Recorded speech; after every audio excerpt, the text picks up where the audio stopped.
क्या अगला, ये है हमारे पास एसएचएम का सवाल। ये 11वीं क्लास का बच्चा आराम से कर सकता है, ठीक है। जो लक्ष्य वाले बच्चे होंगे और हमारे प्रयास वाले बच्चे होंगे, उन्होंने भी ये सवाल क्लास में ही किया है, ठीक है। अब वही बात है यार, देखो बच्चा तो वही रिलेट कर पाएगा ना कि हाँ यार क्लास में ही ये सारी चीजें हो रही हैं, ठीक है, जब आप पढ़ेंगे, ठीक है। हमारे पास क्या दिया है, particle start oscillating from origin about x axis with the period, time period आपको दे दिया है 6 सेकेंड्स का, ठीक है। एंड एम्पलीट्यूड ए है हमारे पास, ठीक है। Time taken by the particle to reach from x equal to a to x equal to √3a/2 for the first time, ठीक है।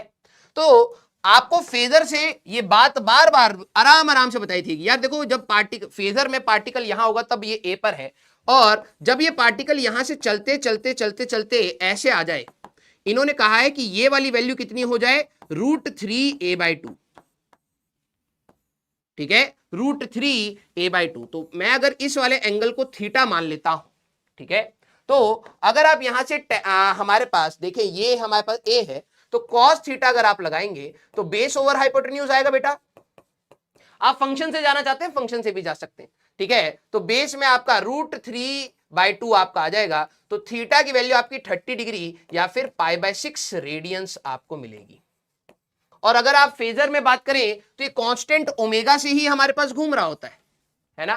तो इन्होंने कहा कितने टाइम में, अगर मैं यहीं पे t इक्वल टू 0 मान लूं, कितने टाइम में यही आपका ओमेगा टी बनेगा, तो मैं ये लिख सकता हूं ओमेगा इंटू टी की वैल्यू आपकी π/6 हमारे पास हो जाए, तो this is 2π time period into T is equal to π/6 हमारे पास आ जाए, ठीक है।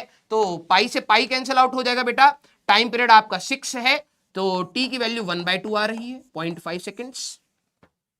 इन्होंने कहा है 6 टाउ की वैल्यू बतानी है, तो 6 इंटू टी की वैल्यू आ जाएगी 6 into 1/2, that is equal to 3 seconds. किस किस का यही हमारे पास आंसर आ रहा है, हाँ या ना।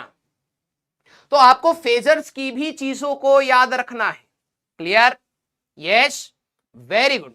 तो आप आसानी से 11th क्लास के बच्चे भी इस क्वेश्चन को कर सकते थे, ठीक है।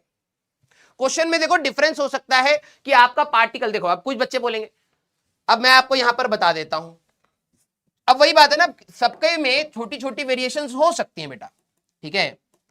अब आपका हो सकता है पार्टिकल एक्सट्रीम से स्टार्ट ना करके वो मीन से स्टार्ट कर रहा हो, ठीक है।